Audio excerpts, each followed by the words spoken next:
நம்ம கேட்டது கிட்டத்தட்ட 6,600 கோடி ரூபாய் கேட்டோம். அவங்க 9,000 கோடி 990 கோடி 900 crores ஒதுக்கியிருந்தாங்க. மீண்டும் வலியுறுத்தி கேட்டிருக்கிறோம். தொடர்ந்து தமிழ்நாடு வஞ்சிக்கப்பட்டிருக்கிறது. தமிழ்நாட்டு மக்கள் இதை பார்த்துக்கிட்டு இருக்காங்க. இந்த தாடி கீடி எல்லாம் மோடிக்கு முன்னால செல்லுபடி ஆகாது என்பதை நாம் திரும்ப உணரணும். சும்மா இந்த பூணூல் அறுப்போம், பூணூல் அறுபடும்ன்ற பேச்செல்லாம் இனிமேல் இந்த 1 வருஷம் 1.5 வருஷம் தான் ஓடும். நீ பூணூல் அறுபடும்னு பேசுனா உனக்கு என்ன அறுபடும்ன்றது 2026 தெரியும். நான் இங்கே வரும்போது கூட யாரோ ஒரு சகோதரர் சொன்னார், நான் அந்தனர் அதிரடி படைன்னு வச்சிருக்கேன் அப்படின்னாரு. இங்கே கூட்டத்தில் இருப்பாருன்னு நினைக்கிறேன். அந்தனர் அதிரடி படைன்னு வச்சிருக்கேன்னு. நீங்கள் அந்தனரா மட்டும் இருங்க சார், அதிரடி படையோர் நாங்கள் பார்த்துக்கோம் சார். பிராமணை கத்தியெல்லாம் எடுக்கக்கூடாது சார், கத்தி துப்பாக்கிலாம் பிராமணன் எடுக்கக்கூடாது. அதுதான் நாங்கள் இருக்கோம். எங்கள் வேலையை நீங்கள் செய்றீங்க. அதனால அதிரடி படையெல்லாம் வேண்டாம். தர்மத்தை காக்கும் பணியை பிராமணர்கள் செய்து கொண்டால் பிராமணர்களை காக்கும் பணியை சமுதாயம் செய்துவிடும் என்பது. அதனால நாம தனித்து விடப்பட்டோம்னோ, நமக்கென்று ஆதரவு குரல்கள் இல்லை என்றோ எந்த இடத்துலையும் யாருமே நீங்க கவலைப்பட வேண்டாம், அச்சப்பட வேண்டாம். இது வாக்கு வங்கிக்காக இல்லை. தமிழ்நாட்டில் இருக்க அந்தனர் சமுதாயத்திற்கு லட்சக்கணக்கில் ஓட்டு இருக்குன்னு நினைச்சு நான் இங்க பேச வரல.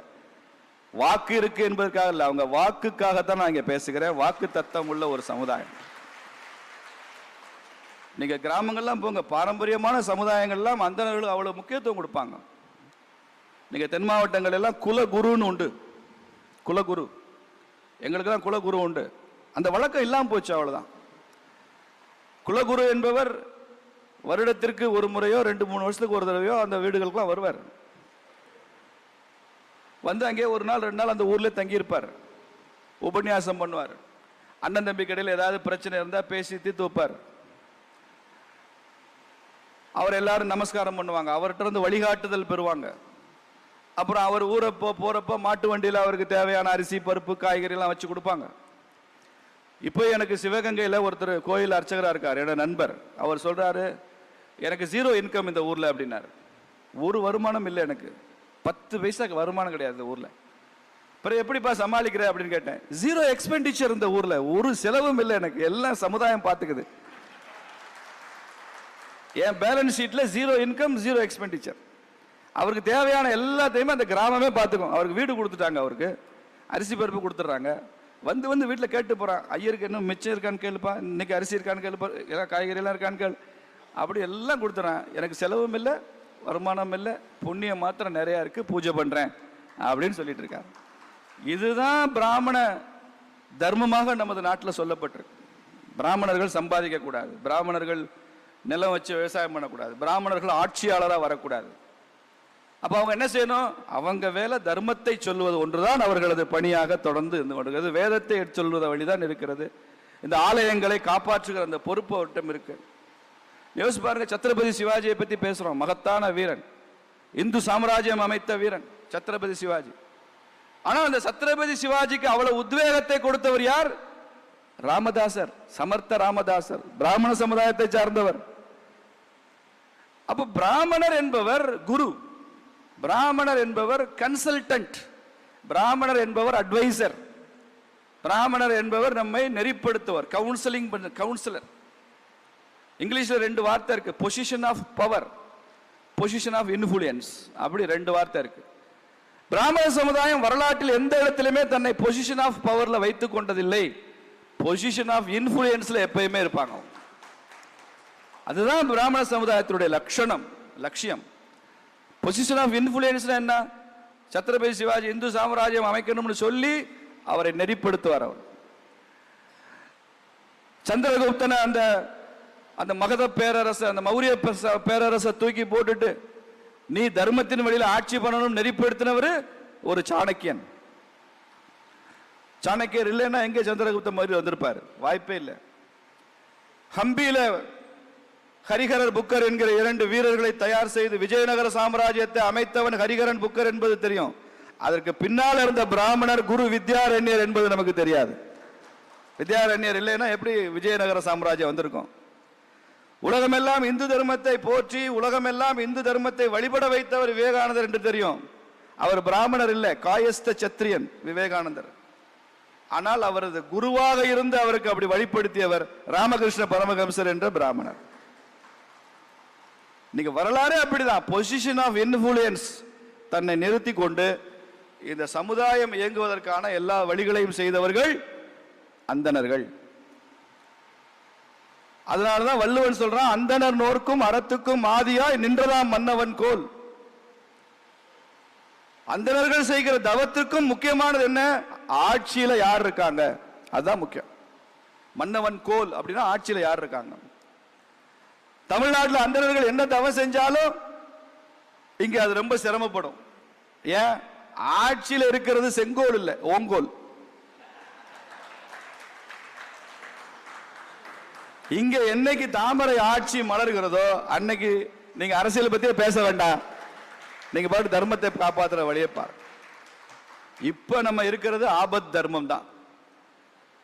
ஆட்சியாளர்கள் தீயவர்களாக இருக்கும்போது, ஆட்சியாளர்கள் தர்மத்திற்கு எதிரானவர்களாக இருக்கும்போது, அந்தணர்கள் பணி என்பது வெறும் ஆன்மீகம் அறப்படி மாத்திரமல்ல, அரசியலிலும் நீங்கள் கருத்து சொல்லி நெறிப்படுத்த வேண்டிய அவசியம் உங்களுக்கு இருக்கிறது, செய்யணும். இப்படி அட்வைசரா, ஆலோசகரா, குருவா, நம்மை வழிநடத்துபவராக இந்த பிராமண சமுதாயத்தை இந்த திமுக காரனும் நமக்கு போட்டியாளரே இந்த பிராமணர்கள் தான் கொண்டு வந்து நிறுத்தினான். அதுதான் பிரச்சனை. போட்டியாளரா எப்ப அவன் ப்ரொஜெக்ட் பண்ணி நிறுத்தினானோ, நான் வளர்வதற்கு நீங்கள் தடைன்னு கொண்டு வந்து செயற்கையா நிறுத்தினானோ, அப்போதான் இந்த துவேஷம் ஆரம்பிக்குது. இவர் போட்டியாளர் இல்லைப்பா, எனக்கு உதவி செய்பவர், என்னை வழிநடத்துபவர், எனக்கான வழிகாட்டி என்கிற இடத்தில் இந்த சமுதாயம் இருக்கும் போது எந்த பிரச்சனையும் எப்போதும் வராது.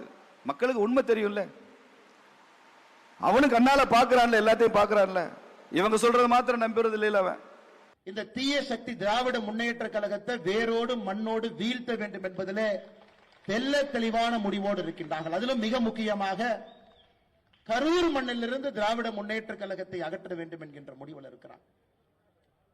நான் எப்பொழுதுமே சொல்லுவேன், திராவிட முன்னேற்ற கழகத்தினுடைய ஆட்சி எப்படி இருக்குது நாங்க ஐயா, ஒரு கல்லை குடித்த ஒரு குரங்கு நல்ல பனைமரத்து கல், ஒரு பனைமரத்து கல், செம்பன் பனைமரத்தினுடைய கல்ல, நல்ல ஒரு பான கல்ல ஒரு குரங்கு குடிச்சிருச்சுங்க ஐயா. அந்த குடிச்ச குரங்கு ஒரு பான கல்லினுடைய சூடே பாத்தீங்கன்னா தட்டு தடுமாறிட்டு இருக்கும். அதுக்கப்புறம் ஒரு தேள் வந்து அந்த குரங்க கடிக்குது. ஆல்ரெடி கல்ல குடிச்ச குரங்க ஒரு தேள் வந்து கடித்தால் அந்த குரங்கு எப்படி நடந்து கொள்ளுமோ அதுபோன்றுதான் தமிழகத்தில் திராவிட முன்னேற்ற கழகத்தினுடைய ஆட்சி. கல்லை குடித்து தேலை கொட்டிய ஒரு குரங்காக திராவிட முன்னேற்ற கழகத்தினுடைய ஆட்சி இருக்கு. அவ்வளவு நிலை தடுமாறி இருக்கு. என்னுடைய பேச்சில 2 பாகம் இருக்குதுங்க ஐயா. முதல் பகுதி, ஒரு விவசாயினுடைய மகனாக, இந்த மண்ணினுடைய மைந்தனாக, உங்களுடைய செல்ல பிள்ளையாக, எப்பொழுதும் மரியாதை கொடுத்து மரியாதை வாங்கி வளர்ந்த ஒரு சமுதாயத்தில் பேசக்கூடிய மனிதனுடைய பேச்சாக என்னுடைய முதல் பகுதி இருக்கும். என்னுடைய பேச்சினுடைய 2வது பகுதி நேரடியாக திராவிட முன்னேற்ற கழகத்தினுடைய தற்குறிகள், உதயநிதி ஸ்டாலின் மற்றும் ஒரு தற்குறியாக இருக்கக்கூடிய அன்பில் மகேஷ் பொய்யாமொழி, அவருடைய பாணியில அதே மாதிரி திமுக ஸ்டைல்ல பேச போறேன். இதுவரைக்கும் எந்த மேடையிலே அதுபோல் நான் பேசியதில்லை. இன்று கரூர் மேடையிலே திராவிட முன்னேற்ற கழகத்துக்கு அவர்களுடைய பாணியில் எப்படி பேசினா அவர்களுக்கு புரியும் என்பதில் என்னுடைய 2வது பாதையினுடைய என்னுடைய பேச்சு இருக்குங்க ஐயா. அதனால பெண்கள் யாரும் என்னை தவறாக நினைக்க கூடாது. அரசியல் காலகட்டத்தில் அங்கே நின்று கொண்டிருக்கின்றோம். முல்லை சில இடத்துல முள்ளாலதான் எடுக்கணும். ஒரே பொய்ய திரும்ப திரும்ப சொல்லி குழந்தைகளுடைய எதிர்காலத்தோடு விளையாண்டு அவர்கள் மட்டும் நன்றாக இருக்க வேண்டும், நம்முடைய குழந்தைக்கு தரமான கல்வி கிடைக்கக்கூடாது, நம்முடைய குழந்தைகள் வாழ்க்கையில மேல வந்துடக்கூடாது என்பதிலே தெல்ல தெளிவாக ஒரு அரசியல் கூட்டம், ஒரு குள்ளநரி கூட்டம் தமிழ்நாட்டில் இருக்குதுங்க ஐயா. 60 ஆண்டு காலமாக தெல்ல தெளிவா இருக்கிறார். ஒரு கூட்டம் மட்டும் நம்மை ஆள வேண்டும், இன்னொரு கூட்டம் ஆள்வதற்கு அவர்களை தகுதிப்படுத்த வேண்டும். போஸ்ட் ஒட்டணும், கோந்து எடுத்துட்டு போகணும், அவர்களுக்கு விடிய விடிய கொடை பிடிக்கணும், பொதுக்கூட்டத்தில் உட்கார்ந்து கை தட்டி விட்டு அவர்கள் கொடுக்கக்கூடிய பிரியாணி பொட்டலத்தையும் அவங்க கொடுக்கக்கூடிய தண்ணீர் பாக்கெட்டையும் குடிச்சிட்டு போயிடணும்னு நினைத்துக் கொண்டிருக்கின்றான். அதையெல்லாம் இந்த முறை உடைத்து 2026 சட்டப்பேரவை தேர்தல் அதையெல்லாம் உடைத்து திராவிட முன்னேற்ற கழகம் என்கின்ற தீய சக்தியை இந்த மண்ணிலிருந்து வேரோடு அறுத்து எறிய வேண்டிய நேரம் இல்லை. நாங்க ஐயா தமிழ்நாட்டை ஆண்டவனே வந்தாலும் காப்பாற்ற முடியாதுங்க ஐயா. இதுக்கு முன்னாடி ஒரு பெரியவர் சொன்னார், சூப்பர் ஸ்டார் சொன்னார், ஒரு காலகட்டத்தில் சொன்னார், தமிழ்நாட்டை ஆண்டவனே வந்தாலும் காப்பாற்ற முடியாது. இன்னைக்கு உண்மையாலும் தமிழகத்துல திராவிட முன்னேற்ற கழகம் 2026 ஆட்சிக்கு வந்தாங்கன்னா பஞ்சம் பிழைப்பதற்காக எல்லாம் தமிழ்நாட்டை விட்டு வேற இடத்துக்கு போயிட வேண்டியதான். அந்த அளவுக்கு மோசமாக இருக்கிறது. அதனால் நம்முடைய தார்மீக கடமை, நம்முடைய உரிமை, இவர்களை ஆட்சி பீடத்திலிருந்து இறக்கி அதிகாரம் அப்படிங்கறத ஒரு பைசா கூட கையில கொடுக்காம வைக்க வேண்டிய கட்டாயம் நமக்கு இருக்குங்க ஐயா. இன்னைக்கு பட்ஜெட் விளக்க பொதுக்கூட்டத்தில் நின்று கொண்டிருக்கின்றோம்.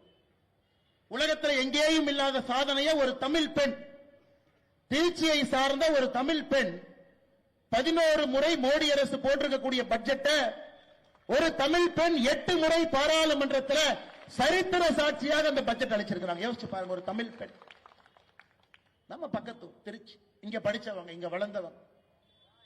மோடி அவருடைய ஆட்சியில ஒரு பெண் எந்திரிச்சு தமிழ் மொழியில திருக்குறள்ல பேசி ஒரு முறை அல்ல, 2 முறை அல்ல, 8 முறை கொடுத்திருக்கக்கூடிய பட்ஜெட். இதே ஒரு சரித்திர சிறப்புங்க ஐயா.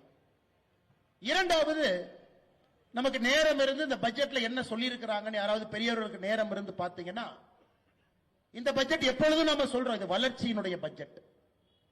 ஆனா இங்க திராவிட முன்னேற்ற கழகம் பட்ஜெட் போடுறாங்க. அவர்களுடைய ஒரு பட்ஜெட் விளக்க கூட்டத்திற்கு முதலமைச்சர் ஸ்டாலின் அவர்கள் வந்தது கிடையாது.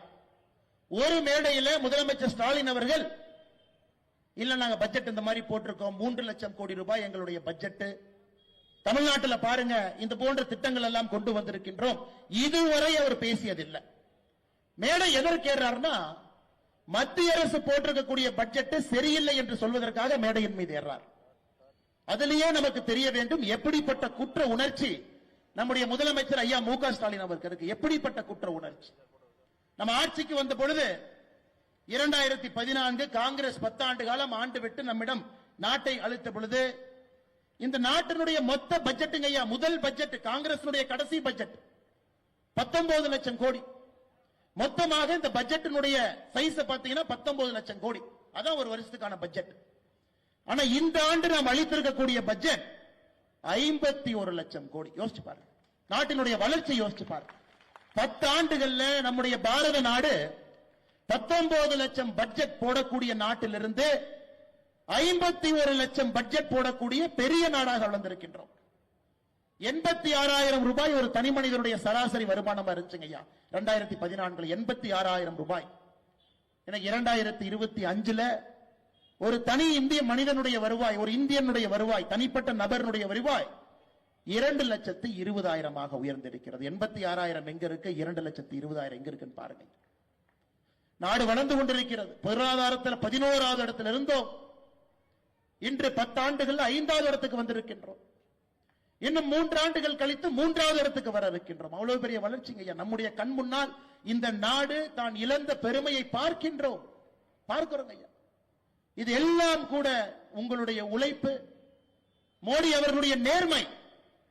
இந்த நாடு வளர்ச்சியை சார்ந்து இருக்க வேண்டும் என்பதற்காக 11 ஆண்டு காலமாக ஒரு சங்கல்பமாக, ஒரு கர்மயோகியாக ஏழை மக்களுடைய நலனை முன்னிறுத்தி விவசாய பெருமக்கள் நன்றாக இருக்க வேண்டும் என்பதற்காக வளர்ச்சி பாதையிலே நம்முடைய பாரத நாட்டை பாரத பிரதமர் நரேந்திர மோடி அவர்கள் அழைத்துச் சென்று கொண்டிருக்கின்றார்.